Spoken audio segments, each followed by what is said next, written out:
সূর্য পশ্চিম দিক থেকে ওঠার আশঙ্কা করছেন অনেক বিজ্ঞানীরা। প্রথমত অনেক সময় আমাদের দেশে এই জাতীয় রিপোর্টগুলোতে বলা হয় এক জিনিস আর রিপোর্টে উপস্থাপন করা হয় এটাকে আরো ফুলিয়ে ফাঁপিয়ে দর্শক বা ভিউয়ার্স টানার জন্য আকর্ষণীয় করে চমকপ্রদ করে সেটাকে উপস্থাপন করা হয়। বাস্তবতা আসলে এই টাইপের না, এরকম হয় অনেক সময়। এখানে রিয়েল ঘটনা কি সেটা আমি জানি না, যদি ধরেও নেই যে রিপোর্ট যেভাবে করেছে সেভাবে রিপোর্টটা আমি দেখেছি।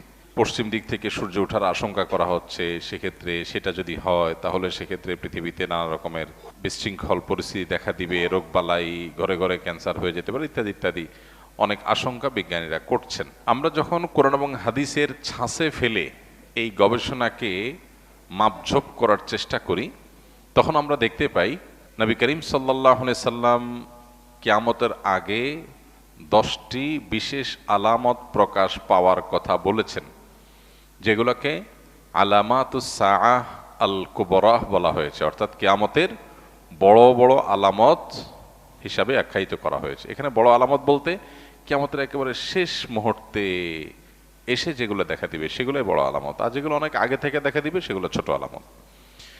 তো কিয়ামতের প্রায় 141টার মতো ছোট আলামত আছে, যেগুলো বিভিন্ন বই পুস্তকে ওলামা একরাম কোরআন এবং হাদিস থেকে সংকলন করেছেন। সৌদি আরবের একজন আলেম ডক্টর মোহাম্মদ আল আরিফি, তার একটা কিতাব আছে, সেখানে তিনি আলামাতুস সাআত এই 141 সবগুলোকে একত্র করেছেন। নেহায়াতুল আলম তার সেই বইটার নাম, আরবিতে বাংলা অনুবাদ হয়েছে। তো সেই কিয়ামতের আলামতের বইয়ে তিনি 141টা ছোট আলামত উল্লেখ করেছেন, যার বেশিরভাগই পৃথিবীতে ঘটে গেছে, যেগুলো নবী সাল্লাল্লাহু আলাইহি ওয়াসাল্লাম ভবিষ্যদ্বাণী করেছেন ঘটবে ঘটবে ঘটবে, কিন্তু ঘটে গেছে। আর কিছু আছে এখনো ঘটেনি। আর 10টা আলামত যেগুলো ঘটবে কিয়ামতের ঠিক আগ মুহূর্তে, তার মধ্যে থেকে একটা হলো পশ্চিম দিক থেকে সূর্য উদিত হবে। পশ্চিম দিক থেকে সূর্য উদিত হওয়ার এই আলামতটি দেখা দিবে কিয়ামতের আগের সব ছোট বড় আলামত প্রকাশের পরে, এরপর আর কিছু থাকবে না। পশ্চিম দিকে যখন আপনার সূর্য উদিত হবে তখন কেউ আর তওবা করে আল্লাহর পথে ফিরে আসলেও সেটা অ্যাকসেপ্টেবল হবে না, সেটা অ্যাকসেপ্টেড হবে না, এবং তারপরেই শুরু হবে মহাপ্রলয়, শেষ। এই যে তার আগে একটা দীর্ঘ রাত থাকবে, বিভিন্ন বিশুদ্ধ হাদিস দ্বারা, কোরআনের বিভিন্ন ভাষ্য দ্বারা কিয়ামতের পূর্বে যা যা ঘটবে সেগুলো প্রমাণিত।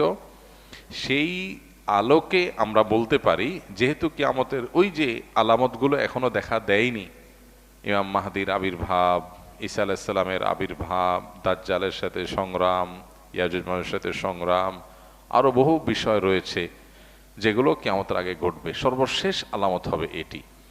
তো সেই ছাঁচের সাথে আমরা মিলাইলে দেখি যে এটা যদি ঘটেও, বিজ্ঞানীদের এই গবেষণা যদি সত্যও হয়, তাহলে কিয়ামতের আগে যে পশ্চিম দিকে সূর্য উদয় হওয়ার কথা হাদিসে বলা হয়েছে এটি সেটা নিশ্চয়ই না।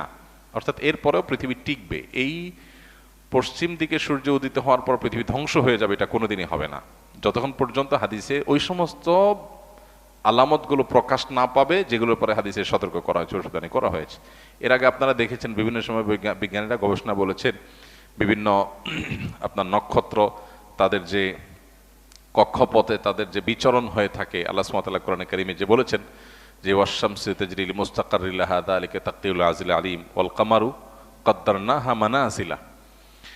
এই যে সৌরজগতে বিভিন্ন গ্রহ নক্ষত্র, আল্লাহর বিভিন্ন বড় বড় যে আপনার তারকারাজি রয়েছে, সৃষ্টি রয়েছে, এগুলো তাদের নির্দিষ্ট কক্ষপথে বিচরণ করে, আল্লাহ তাআলা এটা বলেছেন।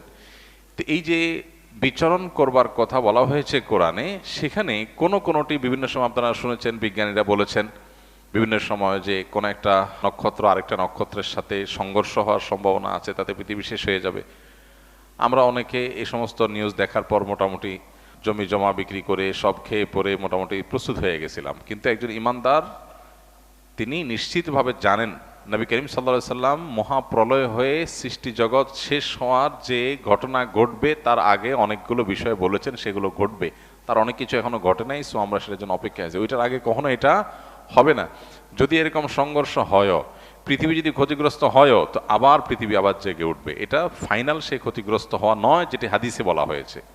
সো এই পশ্চিম দিকে যদি সূর্য উদিত হওয়ার ঘটনা কোনোভাবে আংশিকভাবেও যদি এটি সত্য বাস্তবায়িত হয়ও, তারপরেও সেটি সেই পশ্চিম দিকে সূর্য উদিত হওয়া নয় যেটার মাধ্যমে সব ধ্বংস হয়ে যাবে, বরং বিজ্ঞানীদের এই সমস্ত গবেষণার মাধ্যমে একজন ইমানদারের এই ইমানটা আরো বৃদ্ধি পায় যে নবী করিম সাল্লা সাল্লাম বা কোরআনে কারিমে যে আপনার ভবিষ্যৎবাণী করা হয়েছে এটা ঘটবে ওইটা ঘটবে, তার কিছু কিছু আছে মানুষ কোনোভাবে বিশ্বাস করতে পারতো না, এক সময় অবিশ্বাস্য ছিল কিভাবে এটা হবে।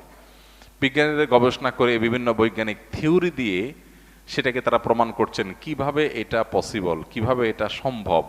তাহলে যেটা আমাদের কাছে অসম্ভব মনে হতো, অনেকের কাছে অযৌক্তিক মনে হতো, অনেকের কাছে ইলজিক্যাল মনে হতো, বৈজ্ঞানিকদের গবেষণার মাধ্যমে সেটার সম্ভাব্যতা প্রমাণিত হওয়াটা এটা আমাদের ইমানকে বাড়িয়ে দেয়।